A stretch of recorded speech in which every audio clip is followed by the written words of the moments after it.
Avez-vous déjà vécu cette situation?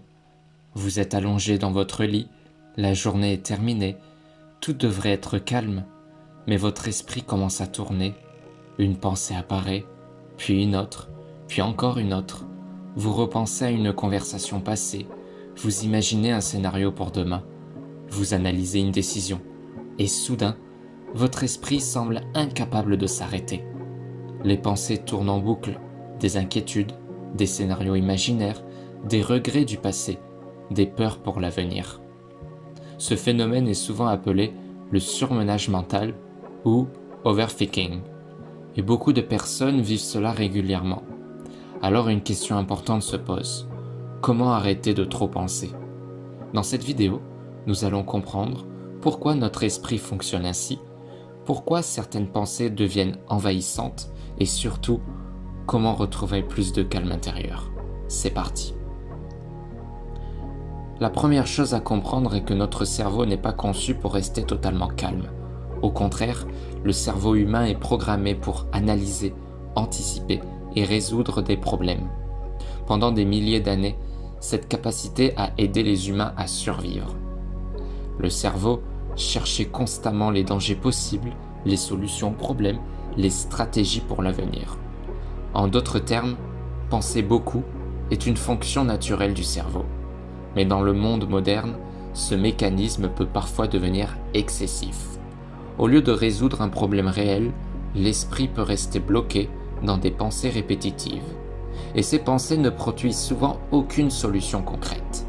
Elles tournent simplement en boucle. Le surmenage mental fonctionne souvent comme un cercle. Tout commence par une pensée. Par exemple, une inquiétude pour l'avenir, une situation embarrassante, une décision difficile. Le cerveau essaye alors d'analyser la situation. Mais cette analyse produit souvent de nouvelles questions. Et ces questions produisent de nouveaux scénarios imaginaires. Le cerveau se demande: et si cela se passe mal? Et si j'ai fait une erreur? Et si quelque chose arrive? Chaque nouvelle hypothèse nourrit l'inquiétude. Et plus l'inquiétude augmente, plus l'esprit cherche à analyser. C'est ainsi que la boucle mentale se renforce. Penser n'est pas un problème en soi, mais lorsque l'esprit tourne sans arrêt, cela peut devenir fatigant. Le surménage mental peut provoquer de la fatigue mentale, des difficultés de concentration, des troubles du sommeil, une augmentation du stress. Certaines personnes ont l'impression que leur esprit est toujours en activité, même lorsqu'elles voudraient simplement se reposer. Comprendre cela est important, car la solution ne consiste pas forcément à supprimer les pensées, mais à changer notre relation avec elles. L'une des méthodes les plus efficaces pour calmer l'esprit consiste à revenir au moment présent. Pourquoi? Parce que le surménage mental se nourrit souvent du passé ou de l'avenir. Lorsque l'attention revient au présent, l'esprit perd une partie de son agitation. Il existe plusieurs manières simples de revenir au présent. Par exemple, se concentrer sur la respiration, observer les sensations du corps, écouter les sons autour de soi, regarder attentivement son environnement. Ces pratiques permettent de ramener l'attention vers ce qui se passe ici et maintenant. Et lorsque l'attention se stabilise, les pensées deviennent souvent moins envahissantes. Une autre méthode très efficace consiste à écrire ce qui nous préoccupe. Lorsque les pensées restent dans la tête, elles peuvent tourner indéfiniment. Mais lorsqu'elles sont écrites sur papier, quelque chose change. L'écriture permet de clarifier les idées, de voir la situation avec plus de distance et parfois de réaliser que certaines inquiétudes sont moins graves qu'elles ne le semblaient. Le cerveau n'a alors plus besoin de répéter constamment les mêmes pensées. Une grande partie du surménage mental vient d'un désir très humain, le besoin de tout contrôler. Nous aimerions pouvoir anticiper chaque problème, prévoir chaque difficulté, éviter chaque erreur, mais la réalité est différente. Certaines choses dépendent de nous, d'autres non.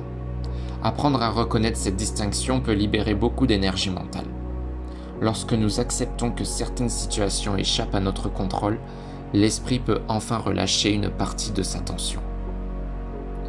Dans notre époque moderne, le cerveau reçoit constamment des stimulations, des notifications, des réseaux sociaux, des informations, des écrans.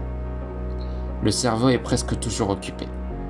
Créer des moments de silence peut donc être très bénéfique. Par exemple, marcher sans téléphone, prendre quelques minutes de respiration, passer du temps dans la nature, faire une activité calme comme la lecture ou le dessin. Ces moments permettent au cerveau de ralentir naturellement. Penser fait partie de la nature humaine. Notre cerveau est conçu pour analyser et anticiper. Mais lorsque les pensées tournent sans arrêt, cela peut devenir épuisant. Comprendre ce mécanisme est déjà une première étape importante. Ensuite, certaines habitudes peuvent aider à retrouver plus de calme, revenir au moment présent, écrire ses pensées, accepter l'incertitude et créer des moments de silence mental. Apaiser l'esprit ne signifie pas arrêter de penser, cela signifie apprendre à ne plus être prisonnier de ses pensées. Et toi, as-tu déjà eu l'impression de trop penser ? Quel moment de la journée est le plus difficile pour ton esprit ? Le soir, la nuit ou pendant la journée ? Partage ton expérience dans les commentaires. Ici, nous explorons des questions profondes sur la psychologie, la réflexion et la vie intérieure. Si ce type de contenu t'aide à mieux comprendre l'esprit humain, pense à t'abonner pour ne pas manquer les prochaines vidéos. À très vite sur le rocher.